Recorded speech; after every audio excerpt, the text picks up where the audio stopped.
नमस्कार, आप सुन रहे हैं उत्तराखंड मुक्त विश्वविद्यालय का सामुदायिक रेडियो हलो हल्द्वानी 91.2 की फ्रिक्वेंसी पर और हमारे एप्लीकेशन हलो हल्द्वानी के जरिए विश्व भर में आप हमसे जुड़े हुए हैं। मैं हूं आपके साथ सोनू भट्ट। आजकल हम सभी देखते हैं कि किशोरों में, युवाओं में और खास तौर पर बच्चों में फास्ट फूड का क्रेज जो है वो बढ़ता ही चला जा रहा है। बदलती जीवन शैली और खान पान का ये तरीका उनको बेहतरी तौर पर कमजोर भी करता जा रहा है। खाने में बहुत स्वादिष्ट लगने वाले ये फास्ट फूड न्यूट्रिशन वैल्यू की बात करें तो उसमें पिछड़ से जाते हैं और इससे सेहत पर बहुत ही दुष्प्रभाव पड़ते हैं। तो कितने नुकसानदेह हैं ये और कैसे इनसे बचा जा सकता है, क्या है इनके हेल्दी ऑल्टरनेटिव्स, इन सभी चीजों पर बात करने के लिए हमारे साथ स्टूडियो में मौजूद हैं हमारी खास मेहमान। हमारे साथ है प्रोफेसर छवि आर्या। आप डिपार्टमेंट ऑफ होम साइंस से हैं, डीएसबी कैंपस नैनीताल। बहुत बहुत स्वागत है मैम आपका हमारे इस प्रोग्राम में। Thank you ma'am. और जैसे कि ये जो विषय है ये बहुत ही अपने आप में एक चिंता का विषय भी कह सकते हैं, बहुत ही रेलेवेंट भी है जब हम फास्ट फूड की बात करते हैं।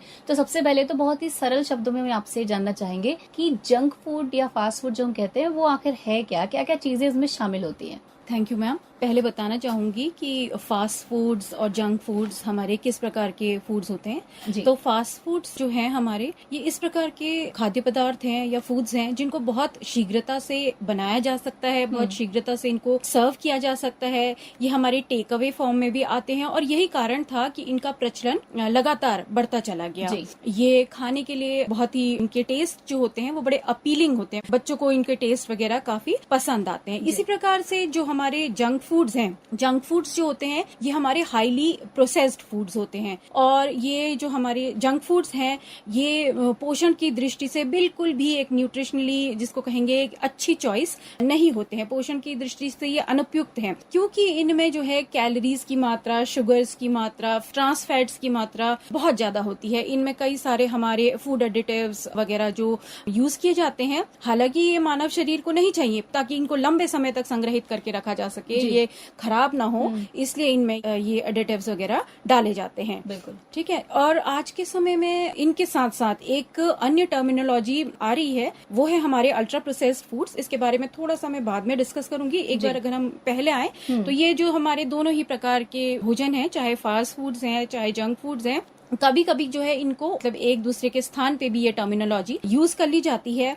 इनके कई सारे दुष्प्रभाव हैं क्योंकि ये कैलोरीज इनमें बहुत ज्यादा हैं, तो ये मोटापे और उससे संबंधित अन्य जो भी प्रचलित बीमारियां हैं आजकल उसका कारण है। इसके अलावा इनमें जो है नमक की मात्रा बहुत ज्यादा होती है। इनको बनाने में जो है हमारे रिफाइंड व्हीट फ्लोर, मैदा जिसको कहते हैं, इसका प्रयोग किया जाता है और ये जो है कॉन्स्टिपेशन का कारण बनता है। हम देखते हैं छोटे बच्चों में कॉन्स्टिपेशन जो है एक आजकल बहुत बड़ी समस्या है। पेरेंट्स बचपन से ही बच्चों को इस तरह के फास्ट फूड्स, जंक फूड जो है दे रहे हैं और वो उस पर बिंज करते रहते हैं और फिर जो है उनको वो रिक्वायर्ड न्यूट्रिएंट्स नहीं मिलते, जैसे कि उनके आहार में प्रोटीन्स की कमी, विटामिन की कमी, मिनरल्स की कमी, जो कि बहुत ही नेसेसरी है इस एज ग्रुप में, जो कि एक क्या है, वृद्धि का पीरियड है या it's a period of growth. तो इसमें जो है ये न्यूट्रिएंट्स का इनके आहार में होना बहुत जरूरी है। साथ ही जब हम नेचुरल फूड्स खाते हैं तो उसमें फाइटोकेमिकल्स, एंटीऑक्सीडेंट्स, फाइबर, ऐसे महत्वपूर्ण तत्व जो है उपस्थित रहते हैं जो हमारे शरीर के लिए बहुत उपयोगी हैं, जो हमें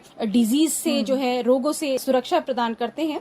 अब जो है आज के समय में एक नया प्रकार जो इसी के एक कह लीजिए नई टर्मिनोलॉजी जो इसके संग इंक्लूड हो गई है, वो है हमारे अल्ट्रा प्रोसेस्ड फूड्स। तो अल्ट्रा प्रोसेस्ड फूड्स तो आप समझ लीजिए कि ये फैक्ट्री उत्पाद है। इनमें जो प्राकृतिक हमारे जो नेचुरल फूड कंपोनेंट्स होते हैं या तो ना के बराबर होते हैं या बहुत ही न्यून मात्रा में जो है इनमें उपस्थित रहते हैं। ये कह सकते हैं कि नहीं के बराबर जो है इनमें नेचुरल फूड कंपोनेंट्स जो कि हमारे स्वास्थ्य वर्धक हैं वो उपस्थित रहते हैं। ठीक है। अब ये जो हमारे अल्ट्रा प्रोसेस्ड फूड्स हैं, इनको बनाने में कई प्रक्रियाएं लगती हैं, सोफिस्टिकेटेड इक्विपमेंट और टेक्नोलॉजी की जरूरत होती है। इसके अलावा इनमें बहुत सारे फूड एडिटिव्स जो है प्रयोग किए जाते हैं। अगर मैं फूड एडिटिव्स की बात करूं तो जैसे थिकनर्स हो गए, इमल्सिफायर्स हो गए, फ्लेवर्स हो गए, देन प्रोटीन आइसोलेट्स हो गए, स्वीटनर्स हो गए, फोमिंग एजेंट हो गए, तो artificial colours, sometimes those colours are beyond prescribed quantities, banned भी होते हैं। तो आप कह नहीं सकते कि निश्चित तौर पे कि इनमें क्या टेक्नोलॉजी टेक्नोलॉजी यूज की गई है और इसके अलावा एक्सट्रूजन जैसी टेक्नोलॉजी लगाकर जो है इनको बनाया जाता है। इन अल्ट्रा प्रोसेस्ड फूड्स की विशेष प्रकार की पैकेजिंग की जाती ताकि ये लंबे समय तक जो है टिके रहे।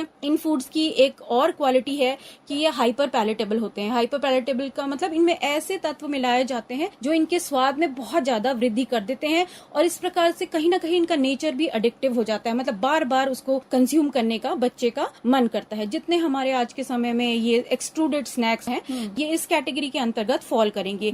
इनको बनाने के लिए जो है मैदा वगैरह काफी शुगर्स बहुत ज्यादा प्रयोग किया जाता है, तो ऑब्वियसली इनकी जो है कैलोरिक वैल्यू बहुत ज्यादा हो जाती है। पर्सन जो है आसानी से बचपन से ही अगर इस तरह के फूड्स खा रहे हैं तो वे बचपन से ही जो है उनमें पहले ओवरवेट होंगे वो और उसके बाद जो है ओबेसिटी का शिकार होंगे और ओबेसिटी जो है वो अपने आप में कई डिजीजेस को इनवाइट करता है, जन्म देता है। करेक्ट। तो जैसे कि बात हुई ओबेसिटी, आपने कहा कि इसकी वजह से ये तो बहुत विजिबल होता है कि जब हम इस तरह के कोई खाना खाते हैं, जंक फूड खाते हैं या प्रोसेस्ड फूड खाते हैं, ज्यादा मात्रा में खाते हैं, तो वो विजिबल डिफरेंस जो हमारी बॉडी में दिखता है वो ओबेसिटी है। उसके अलावा जो हमारा स्टेमिना है, हमारी वर्क एबिलिटी, हमारी मेंटल हेल्थ है, क्या उस पर भी ये फास्ट फूड असर डालते हैं? जी बिल्कुल, फास्ट फूड्स जो हैं हमारी मेंटल हेल्थ पे बहुत ज्यादा प्रभाव डालते हैं और स्पेशली बच्चों में ये बहुत डेंजरस हैं क्योंकि अगर हम देखें तो इस तरह के बच्चों में जो कि फास्ट फूड्स कंज्यूम करते हैं तो इनमें एक तो आप देख सकते हैं पहले स्लीप डिस्टर्बेंस, इनके जो है नींद भरपूर नहीं ले पाते हैं बच्चे, उनको स्लीप डिस्टर्बेंस पैटर्न्स, स्टडीज ये कहती हैं कि देखा गया कि उनमें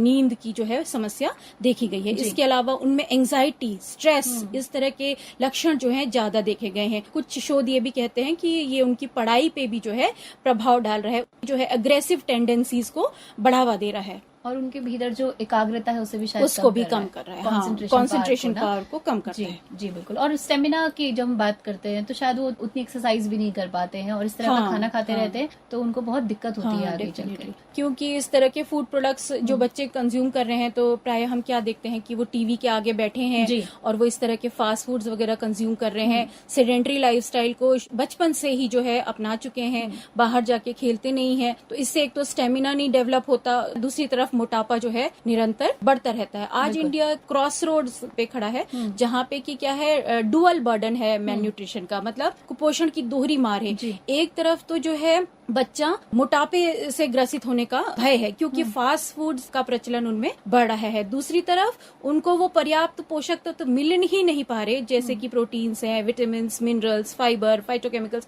ये उनको मिल ही नहीं पा रहे क्योंकि वो तो जो है बहुत सारी अपनी कैलोरीज जो है या अपनी दैनिक ऊर्जा की मात्रा वो जंक फूड से डिराइव कर रहे हैं, उससे प्राप्त कर रहे हैं। तो कैलोरीज तो मिल रही हैं परंतु अन्य पोषक तत्व जो है उसमें वे पिछड़ रहे हैं। आपने कहा कि इसका टेस्ट इस तरह से बनाया जाता है कि आपको बहुत पसंद आए और हर चीज बहुत अपीलिंग सी लगती है। जब टेस्ट के मामले में हम जंक फूड की या फास्ट फूड की बात करते हैं तो इससे ये भी हम रिलेट कर सकते हैं कि जब हम इसे खाते हैं तो एक डोपामिन शायद रिलीज करते हैं हमारा माइंड, जो हम इसको फिर बार बार खाने की इच्छा होती है, एडिक्टिव हो जाते हैं, एडिक्टिव टेंडेंसीज हो जाती है। यस डेफिनेटली, इस पे स्टडीज हैं कि ये जो है एक बार पर्सन इसका जब टेस्ट करता है और फिर उसको बढ़ावा देता है तो एडिक्टिव टेंडेंसीज को, उसको प्लेजर सेंसेशन फील कराने की वजह से ये बढ़ता है। और बहुत सारे प्रोडक्ट्स ऐसे जिनको एडवर्टाइज भी इसी तरह से किया जाता है कि अगर आप एक बार खाएंगे तो बार बार खाते मैं अगर आपको रीजंस बताऊं कि क्यों ये फास्ट फूड इतना ज्यादा बड़ा है तो पहला उसमें आता है टेस्ट। फास्ट फूड जो हमको स्ट्रीट स्टॉल्स पे मिल रहा है या जिस तरह का जंक फूड जो हमें पैकेज्ड फूड में अवेलेबल है, चाहे अल्ट्रा प्रोसेस्ड फूड्स कह लीजिए, तो ये इनका बढ़ने का कारण ये है कि इनका टेस्ट बहुत ज्यादा है। दूसरा, अगर आप देखेंगे कॉस्ट बहुत ज्यादा कहीं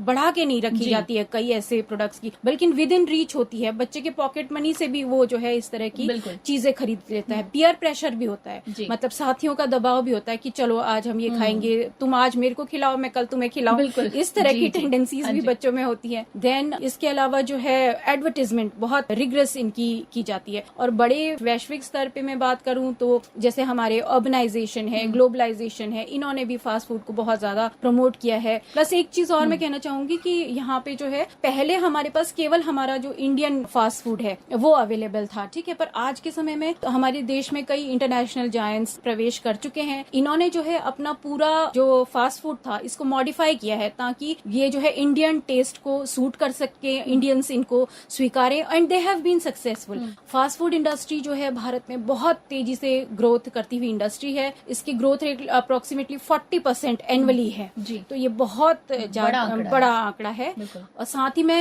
हमारा जो भारत देश है इसमें युवाओं की संख्या तो बहुत ज्यादा है, ऑलमोस्ट एडोलेसेंस अगर हम कहें तो 21% जो है में अडोलेसेंस हैं, तो इनकी डाइटरी हैबिट्स, इनकी डाइटरी नीड्स को ध्यान रखना हमारा बहुत इंपॉर्टेंट कर्तव्य है कह लीजिए, ताकि भारत जो हो, आने वाला भारत का फ्यूचर स्वस्थ हो, वेल नरिश्ड हो। तो डेफिनेटली जंक फूड्स को कम करने की बहुत जरूरत है। जी, जैसे कि अभी आपने कहा कि भारत में युवाओं की संख्या बहुत ज्यादा है, तो बहुत बड़ी तादाद ऐसी भी है जो अपने घरों से दूर रहती है। तो शायद ये भी एक कारण है कि जब घर से आप दूर हैं और आप इतना समय नहीं दे पा रहे कि आप कुकिंग कर सके, अपने लिए कुछ हेल्दी बना सके, तो ये भी एक जंक फूड को बढ़ावा देने में काम आता है ये कारण। अच्छा, ये तो बात हुई कि इससे क्या क्या नुकसान हो सकते हैं। अब इनसे बचने के क्या उपाय है, क्या हेल्दी ऑल्टरनेटिव्स आप मानते हैं कि होने चाहिए हमारी इस जीवन शैली में? एक तो मैं ये कहूंगी कि पहले जो हमारी डाइट्स थी, ट्रेडिशनल डाइट्स थी, उसमें विविध प्रकार के आहार जो है, खाद्य पदार्थ, स्थानीय खाद्य पदार्थ जो है सम्मिलित किए जाते थे। ये स्थानीय खाद्य पदार्थ जो है, इनमें जो न्यूट्रिएंट्स हमको चाहिए, जो मोटापे को बढ़ावा नहीं देते हैं, वो अच्छी मात्रा में पाए जाते थे। जैसे विटामिन, मिनरल के ये अच्छे सोर्सेज थे। देन इनमें जो है हमारा फाइबर भी पाया जाता था, फाइटोकेमिकल्स पाए जाते थे। तो ये तो हमको उपयोगी पोषक तत्व देते थे, बीमारियों से जो है सुरक्षा हमको प्रदान करते थे। We need to go back to